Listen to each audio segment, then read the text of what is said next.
Alors, bienvenue sur le premier module qui concerne l'accompagnement du changement.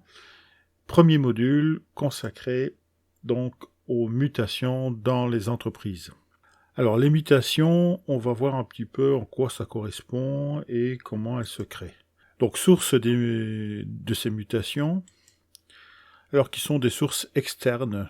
Donc le premier qui peut être un facteur ou des facteurs technologiques. Alors ici j'ai pris comme exemple les nouvelles technologies de l'information et de la communication. Donc ce sont des utilisations d'outils qu'on n'a pas forcément l'habitude, comme la vidéo par exemple. Donc qui vient imposer un petit peu la façon de procéder pour apprendre.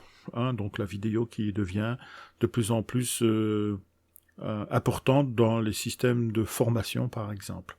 Alors mémos vocaux, etc. On pourrait parler aussi de la robotisation, etc.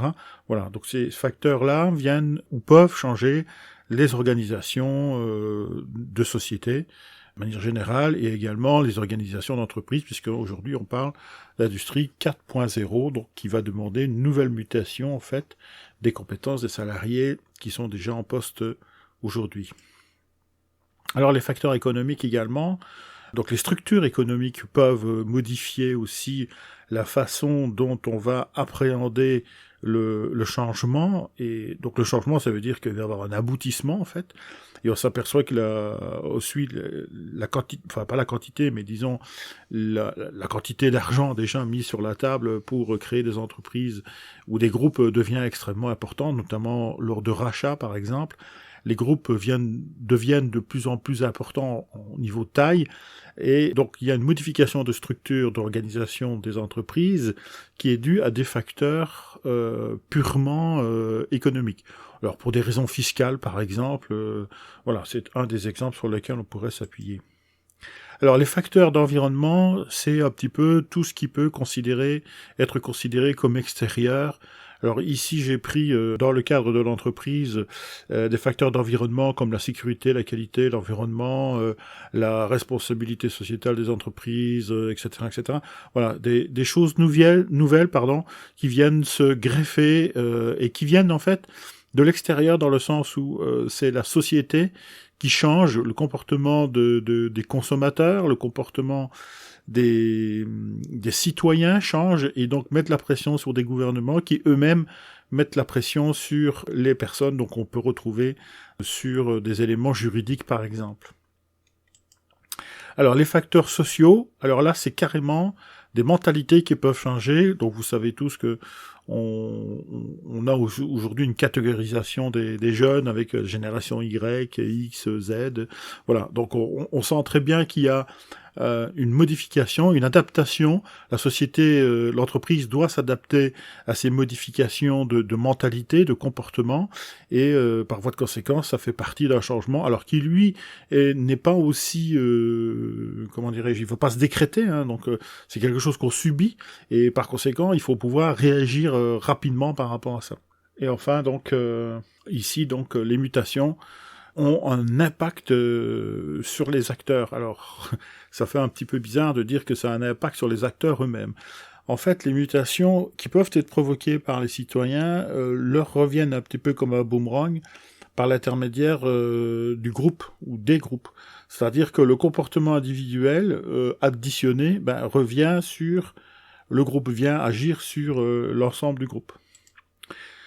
Donc, si on parle de faits, donc quelque chose qu'on peut apprécier, mesurer, et donc on s'aperçoit qu'il y a des facteurs purement rationnels, donc du fait de cette mesure qu'on peut effectuer. Il y a également des facteurs irrationnels qui, eux, sont une interprétation, généralement qui ne sera pas forcément chiffrée, ou qui sera une interprétation des chiffres.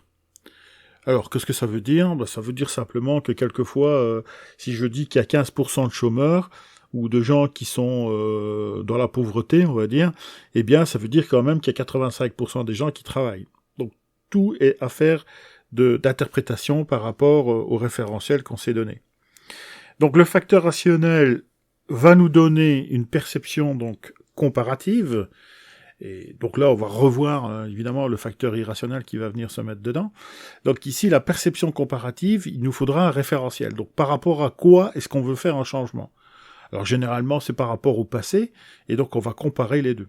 Ça va? Et ça, c'est quelque chose que nous faisons de façon continuelle, donc sans véritablement nous en rendre compte, donc inconsciemment, c'est quelque chose que nous faisons par rapport à des situations qui se présentent à nous.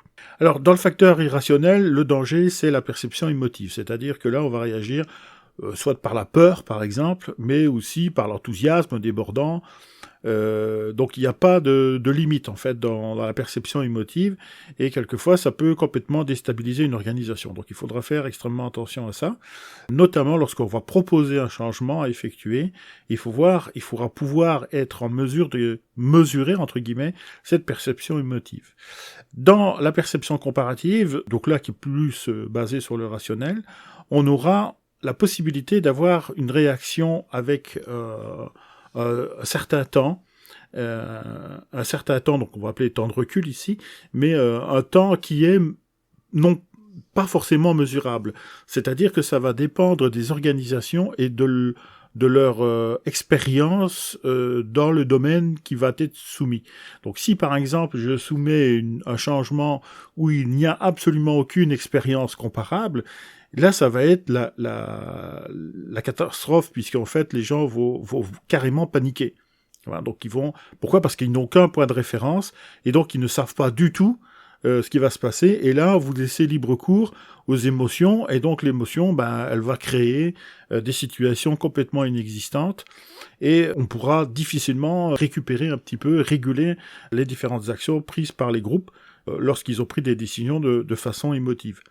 Alors, petite remarque également sur la perception émotive, plus le groupe est important, plus l'aspect émotif joue. Ça va? Plus votre groupe est petit, et moins ça a d'influence. Enfin, tout au moins si on agit correctement, bien évidemment. Alors, l'inconvénient aussi de la réaction émotive, c'est qu'elle peut être extrêmement rapide. Alors, il y a quand même un petit temps d'incubation, mais qui est extrêmement court, enfin qui est relativement court, et qui est d'autant plus court que l'émotion est forte. Donc quand on est vraiment dans la panique, ça peut passer dans la journée carrément, ou dans l'heure qui suit l'annonce du changement.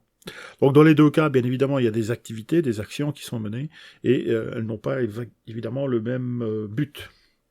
Donc voilà pour cette première partie. On va continuer sur une deuxième partie, sur une deuxième vidéo, la suite un petit peu des mutations. Merci de m'avoir écouté, et je vous attends sur la vidéo suivante.